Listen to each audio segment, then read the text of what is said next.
बुद्धि, कर्म व साहस की धनी प्रतिभाएं। Audio number 7। नीचे से ऊपर बढ़ने वाले श्री A.G. वेल्स। आगे बढ़ने की अदम्य आकांक्षा, आंतरिक उत्साह, ध्येय के प्रति अविचल निष्ठा मनुष्य को क्या से क्या बना डालती है। इसका एक प्रत्यक्ष उदाहरण देखिए। एक कपड़े की दुकान, मालिक जोर से डांट रहा है, जल्दी करो भाई, ग्राहक चला जाएगा, तब कपड़ा निकाल कर दोगे क्या। और छोटी उम्र का एक लड़का जो उस दुकान का नौकर है, शीघ्रता कपड़े का थान निकाल कर दे रहा है। हाथ काम में लगे हैं, दिमाग दुकान के मालिक की डांट के प्रति सजग है और मन वह उड़ रहा है किसी ऐसे लोक की कल्पना में जहां यह दास्ता, यह ताबेदारी, यह परवशता न होगी। किंतु परवशता से छुटकारा कैसे पाया जाए? मन को ऊंचा उठने की, कुछ बनने की कामनाओं को कैसे पूरा किया जाए? प्रत्येक वस्तु के लिए पैसा चाहिए, तब कहीं आवश्यक साधन सुविधाएं जुट पाते हैं। लेकिन वह लड़का सोचता है, मेरी माँ तो गरीब है, गरीब ना होती तो मुझे यह थोड़े से पैसे के लिए इस उम्र में ऐसी नौकरी क्यों करनी पड़ती। लेकिन फिर भी मेरी आकांक्षाएं, महत्वाकांक्षाएं अडिग हैं। मुझे ऊंचा उठना है, आगे बढ़ना है, सारी जिंदगी यही दास्ता नहीं करना है। साधन नहीं है तो उन्हें जुटाऊंगा, कठिन से कठिन श्रम करूंगा। अपने ध्येय को प्राप्त करने के लिए जो भी कठिनाइयां सामने आएंगी, उन्हें पराजित करूंगा और दुनिया को दिखा दूंगा कि भाग्य नहीं, मनुष्य की कर्मनिष्ठा बड़ी है। बस किशोर का संकल्प प्रबल हुआ और उसने निश्चित दिशा में प्रयत्न प्रारंभ कर दिए। उसके हृदय में एक ऐसा व्यक्ति बनने की महत्वाकांक्षा थी जो संसार प्रसिद्ध हो, जिसे सब आदर तथा श्रद्धा के साथ स्मरण करें और जो काल पर अपने अमिट पद चिन्ह छोड़ जाए। और इस सब के लिए उसे सबसे अधिक भाया एक लेखक का व्यक्तित्व। बस उसने इसी दिशा में अपने सारे प्रयत्न, अपनी समस्त गतिविधियां मोड़ दी। सुबह से शाम तक दुकान पर काम करता वह, रात को छुट्टी पाता तो घर आकर पढ़ना प्रारंभ कर देता। गए रात तक उसका अध्ययन चलता रहता। प्रातः भी दुकान जाने का समय होने तक वो थोड़ा सा समय अपने अध्ययन के लिए निकाल लेता और रात के पढ़े हुए अंश की पुनरावृत्ति हो जाती। कुछ दिन में यह हाल हो गया कि पुस्तकें दुकान भी साथ जाने लगी और जितने समय कोई ग्राहक न आता, उतने समय उसका अध्ययन चलता रहता। उसकी निष्ठा को देखकर मालिक भी कुछ न कहता। लिखने के लिए पहले पढ़ना, ज्ञान बढ़ाना आवश्यक था। सो प्रथम प्रक्रिया पूर्ण हुई। अब उसने लेखन भी धीरे धीरे प्रारंभ किया। पहले छोटे छोटे लेख लिखे, अपने आप लिखता, फिर काटता, फिर लिखता, जब तक पूरा संतोष न हो जाता कि यह प्रत्येक दृष्टि से उत्कृष्ट हो गया है, तब तक उसे संवारता ही रहता। कभी निर्देशन की भी आवश्यकता पड़ती तो वह साभार परिचित लोगों के पास जाता और अपनी समस्या का समाधान कर लेता। जो भी इसकी गहन निष्ठा, प्रबल प्रयासों तथा अटूट लगन को देखता, वही इसके प्रति सहानुभूति प्रकट करता और भरसक सहायता के लिए तैयार हो जाता। लाइब्रेरी से पुस्तकें लाकर पढ़ी, कुछ परिचित लोगों की सहायता से प्राप्त की। अधिकतर उसने सामाजिक उपन्यासों का ही अध्ययन किया, जिसके फलस्वरूप जीवन का एक दर्शन उसके सामने आया और आया मानव का मनोवैज्ञानिक स्वरूप। धीरे धीरे लेखों से कहानियां लिखनी प्रारंभ करी। लिखते लिखते जब उसे पूर्ण विश्वास हो गया कि अब मेरी कहानियां लोगों को मनोरंजन एवं उल्लास देने के साथ उन्हें जीवन की एक दिशा देने में भी पूर्ण समर्थ हैं, तब उसने कहानियों का प्रकाशन भी प्रारंभ कर दिया। जनता में उसकी कहानियों का भरपूर स्वागत हुआ। वे लोगों को इतनी प्रिय लगी कि उसे कहानी लेखन का कार्य बढ़ाना आवश्यक हो गया। जनता में उसकी कहानियों की धूम मच गई। लोग मुक्त कंठ से उसकी सराहना करने लगे। लोगों ने सराहना की तो उत्साह और बढ़ा। मासिक प्रतियां दुगनी हो गई। पत्र पत्रिकाओं में भी देना प्रारंभ किया। इससे उसका व्यक्तित्व प्रकाश में आया। लोगों ने उत्साहित किया। प्रेरणा तथा प्रशंसा दोनों में ही अपार जीवन शक्ति होती है। व्यक्तित्व के विकास में ये ऐसे ही कार्य करती है जैसे पौधे के विकास में जल तथा प्रकाश। अब तक विचारों में भी परिपक्वता आ गई थी और कलम में प्रौढ़ता। अब जो उपन्यास लिखना प्रारंभ किया तो उसमें भी आशातीत सफलता प्राप्त हुई। गरीबी अपने आप में एक ऐसी शिक्षिका है जो न जाने क्या क्या सिखा देती है, न जाने कितना ज्ञान भर देती है जीवन में। इस युवक ने भी गरीबी की पाठशाला में जिंदगी की किताब पढ़ी थी। सो लेखों में तथा उपन्यासों में वह मार्मिकता रहती कि छपते ही हाथों हाथ बिकते, लोग पढ़ते, पसंद करते और सराहते। एक लेखक के रूप में ख्याति प्राप्त करने का उस बालक का स्वप्न आयु के साथ बढ़ा, विकसित हुआ और आयु के साथ ही सफल होता हुआ युवा तथा प्रौढ़ होता गया। अपने अदम्य साहस, प्रबल मनोकामना, महत्वाकांक्षा, लगन, उत्साह, कठिन श्रम तथा आत्मविश्वास के बल पर ही यह व्यक्ति सफलता अर्जित कर सका। ये सब गुण हो तो कोई भी मनुष्य प्रयास करके अपना अभीष्ट पा सकता है, आगे बढ़ सकता है, उन्नति के शिखर पर पहुंच सकता है। इसी महान लेखक की तरह, जिसका नाम था श्री H.G. वेल्स, जो कि विश्व की साहित्य विभूतियों में एक ऐतिहासिक व्यक्ति है।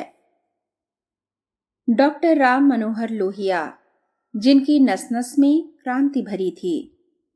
बर्लिन में शिक्षा पा रहे पुत्र को भारतीय पिता का पत्र मिला। पत्र में भारत में हो रहे अत्याचारों का वर्णन था। महात्मा गांधी ने 12 मार्च को नमक कानून तोड़ने को दांडी यात्रा आरंभ की तो स्थान स्थान पर नमक बनाकर इस कानून तोड़ने का विरोध करने के लिए जनता उमड़ पड़ी। इन निहत्थे सत्याग्रहियों पर अंग्रेज सरकार के सिपाहियों ने अमानवीय अत्याचार किए। इन्हें लाठियों से पीटा गया और बूटों के तले रौंदा गया। कई लोग तो इस बेतरह पिटाई से बेहोश हो गए। स्वयं उसके पिता भी उन बेहोश होने वालों में से एक थे। युवक भगत सिंह तथा उसके साथियों के फांसी दिए जाने की खबर पाकर पहले से ही क्षुब्ध हुआ बैठा था। रही सही कमी इस पत्र ने पूरी कर दी। उसके मन में इसका प्रतिकार करने की प्रबल कामना जाग पड़ी। इन्हीं दिनों लीग ऑफ नेशंस की बैठक जिनेवा में होने वाली थी, जिसमें भारत के प्रतिनिधि अंग्रेजों के पिट्ठू एक राजा भाग ले रहे थे, जो अंग्रेजों द्वारा रटाई गई बातें ही कहने वाले थे। भारत की वास्तविक स्थिति को प्रकट नहीं होने देने के षड्यंत्र को विफल करने के लिए यह युवक कटिबद्ध हो गया। विदेश में जहां कोई संगी साथी नहीं, पराये लोग हों, वहां इस प्रकार का कदम उठाना असंभव था, पर इसने हार न मानी। वह जिनेवा जा पहुंचा। उन राजा ने ज्यों ही अंग्रेजी शासन की बड़ाइयों की तोता रटनता आरंभ की, इस युवक ने दर्शक कक्ष में जोर जोर से सीटी बजाने आरंभ कर दी। पहरेदार भागकर युवक के पास पहुंचे। इसे दर्शक कक्ष से बाहर निकाल दिया गया। युवक इस प्रकार बाहर निकाले जाने पर निराश न हुआ। कॉन्फ्रेंस के अध्यक्ष के नाम एक पत्र शीर्षक से भारत की वास्तविक स्थिति का चित्रण अखबार में छापना चाहा। वह कई अखबारों के संपादकों के पास गया, पर कोई इसे छापने को तैयार न हुआ। अंत में एक पत्र ल्यूत्रावे ह्यूमैनाइट ने छापना स्वीकार कर लिया। युवक ने दूसरे दिन सभा आरंभ होने के पहले ही इस पत्र की प्रतियां खरीद लीं और सभा भवन के द्वार पर खड़ा हो गया। सभा में भाग लेने वाले प्रत्येक प्रतिनिधि को उसने यह पत्र भेंट किया। युवक ने अपना प्रतिवाद सफलतापूर्वक कर लिया। अन्य देश के प्रतिनिधियों ने इस पत्र को पढ़कर वास्तविक स्थिति जानी। अन्य देशों के सामने अंग्रेजों का स्वार्थ नंगा होकर सामने आ गया। यह युवक था राम मनोहर लोहिया।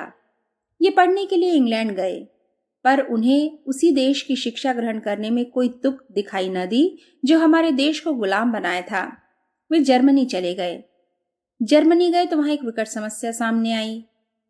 ये जब अपने अध्यापक प्रोफेसर जोम्बार्ट के सामने उपस्थित होकर अंग्रेजी में अपना मंतव्य बताने लगे तो उन्होंने कहा, मुझे अंग्रेजी नहीं आती। यहाँ की पढ़ाई केवल जर्मन भाषा में होती है। इन्होंने उत्तर दिया, 3 महीने बाद आपसे मिलूंगा। 3 महीने बाद ये प्रोफेसर जोम्बार्ट से मिले तो जर्मन भाषा पूरी तरह सीख चुके थे। इस भारतीय की प्रतिभा देखकर जोम्बार्ट बहुत प्रसन्न हुए। लगन और परिश्रम के बल पर सभी को संभव होता है, लोहिया ने इसका अनुपम उदाहरण प्रस्तुत किया था। 26 मार्च सन 1910 को अकबरपुर उत्तर प्रदेश में इनका जन्म हुआ। इनके पिता हीरालाल लोहिया पक्के देशभक्त थे। राम मनोहर को जन्म देकर मां चंदा बचपन में ही सदा की नींद सो गई। एकमात्र पुत्र को अपनी मां के भरोसे छोड़कर हीरालाल जी ने अपना शेष जीवन देश को सौंप दिया। लोगों ने विवाह करने का आग्रह किया, पर वे ना तो शादी के इच्छुक थे, न पुत्र के लिए धन जमा करने के लिए ही। उन्होंने सोच लिया था कि पुत्र को शिक्षित करने तथा अपना खर्च चलाने के लिए तो वे 4 घंटे काम करेंगे तो भी काम चल जाएगा। हीरालाल जी ने अपना कार्यक्षेत्र कलकत्ता बनाया। वे बड़ा बाजार कांग्रेस कमेटी के मंत्री बनाए गए। राम मनोहर भी अपनी प्रारंभिक शिक्षा पूरी करके कलकत्ता पहुंच गए। वहां कॉलेज चयन का प्रश्न उपस्थित हुआ। उस समय अभिभावक मिशनरी कॉलेज में अपने लड़कों को पढ़ाना चाहते थे। राम मनोहर ने विद्यासागर कॉलेज में प्रवेश लिया, जिसे लोग व्यंग से भेड़िया दसान कॉलेज कहते थे।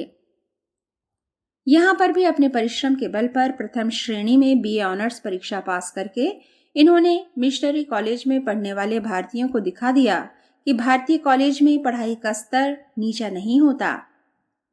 जर्मनी से डॉक्टरेट करके लोहिया भारत लौट रहे थे तो इनके पास पुस्तकों का अपूर्व संग्रह था। इन्हें खाने से भी अधिक पुस्तकों की जरूरत रहती। भारत में भी इनको जो पढ़ाई का खर्च पिताजी देते थे, उसमें से 3/4 अच्छी अच्छी पुस्तकें खरीदने में चला जाता था। नाजी सरकार के आदेश से इनकी सब पुस्तकें तथा सामान जब्त करवा दिया गया। मद्रास बंदरगाह पर उतरे तो ये खाली हाथ थे। एक भी पैसा जेब में नहीं था। धन भले ही ना हो, अर्जित विभूतियां तो थीं। वे जहाज से उतरकर सीधे हिंदू पत्र के कार्यालय पहुंचे और सह संपादक से बोले, मैं जर्मनी से आ रहा हूं, आपको 2 लेख देना चाहता हूं। सह संपादक ने इस क्षीणकाय नाट्य युवक को देखा तो उसे इनके कथन पर विश्वास न हुआ। उसने पूछा, कहाँ है लेख, दिखाइए। लोहिया बोले, कागज कलम दीजिए, अभी लिख देता हूं। मेरे पास कलकत्ता जाने के लिए पैसे नहीं हैं, इसलिए आपको कष्ट दे रहा हूं। इस सच्चाई से वह प्रभावित हुए बिना नहीं रह सका। कागज कलम लेकर कुछ ही घंटों में 2 लेख लिखकर लोहिया ने उनके हाथ में थमा दिए। लेख देखकर वह आश्चर्यचकित रह गया। लोहिया को पारिश्रमिक दिया तथा वह जीवन भर के लिए उनके मित्र बन गए। भारत आकर लोहिया अपनी डिग्री के बलबूते पर अर्थोपार्जन में नहीं लगे। वे राष्ट्रीय आंदोलन में भाग लेने लगे। देश प्रेम की अग्नि जो उनके हृदय कुंड में जल रही थी, उसी में अपनी व्यक्तिगत महत्वाकांक्षा की आहुति देकर वे राष्ट्र समर्पित जीवन जीने लगे। इनके पिता हीरालाल जी लोहिया जी ने इनकी भेंट गांधी जी से कराई। वे इस युवक से प्रभावित हुए। लोहिया की गिनती गांधी जी के अंतरंग शिष्यों में की जाने लगी। लोहिया ने कांग्रेस सोशलिस्ट पत्र का प्रकाशन आरंभ किया। इस पत्र में अपनी सशक्त लेखनी से अंग्रेजों के विरोध में लोहिया इस प्रकार के आक्षेप करते कि सरकार की नाक में दम होने लगा। केवल पत्रकार के रूप में ही नहीं, लोहिया खुले सत्याग्रह में जोरदार भाषण देते थे। उनके हृदय में भारतीय प्रजा की पीड़ा थी। वह पीड़ा इतनी सघन थी कि उनकी वाणी और लेखनी में इस प्रकार उभरती थी कि उसे जो भी सुनता देश प्रेम की बलिदेवी पर बलिदान होने को प्रसिद्ध हो जाता। लोहिया ने आजन्म अविवाहित रहने का संकल्प लिया था। मित्रों तथा परिचितों के आग्रह पर वे कभी विवाह करने के लिए तैयार नहीं हुए। उनके सामने महान लक्ष्य था। उसी के निमित्त वह पूरी शक्ति लगाना चाहते थे। विवाह करके इस ओर शक्ति बांटना नहीं चाहते थे। कांग्रेस में काम करते हुए लोहिया ने विदेशी संपर्क विभाग का काम संभाला। अब तक यह विभाग नहीं था। लोहिया ने इस विभाग को कुशलता पूर्वक संचालित करके विदेशों में भारतीय स्वतंत्रता के पक्ष में जनमत तैयार किए। उनके भाषणों को आपत्तिजनक घोषित करके उन्हें कई बार जेल में रखा गया। 7 जून 1940 को इन्हें इसी अपराध में बंदी बनाया गया। मुकदमे की पेशी पर हथकड़ी पहने इन्हें 3 मील लाया जाता था। हथकड़ी नहीं पहनने पर बल प्रयोग किया जाता। इन्हें 2 वर्ष के कारावास का दंड दिया गया। यह सजा पूरी नहीं हुई कि द्वितीय विश्व युद्ध के कारण इन्हें बिना पूर्व सूचना के छोड़ दिया। फिर आया 1942 का भारत छोड़ो आंदोलन। लोहिया की आत्मा वर्षों से जिसका इंतजार कर रही थी, इतिहास बदलने वाला वह समय आ पहुंचा। लोहिया गिरफ्तार होने के पक्ष में नहीं थे। उन्हें तो सही अर्थों में आंदोलन चलाना था। बड़े बड़े नेता लोगों के गिरफ्तार हो जाने पर जनता का मनोबल बनाए रखने के लिए भी तो कोई चाहिए। गिरफ्तार होने का क्रम बनाए रखने के लिए भी तो कोई चाहिए था। लोहिया ने वही भूमिका निभाई।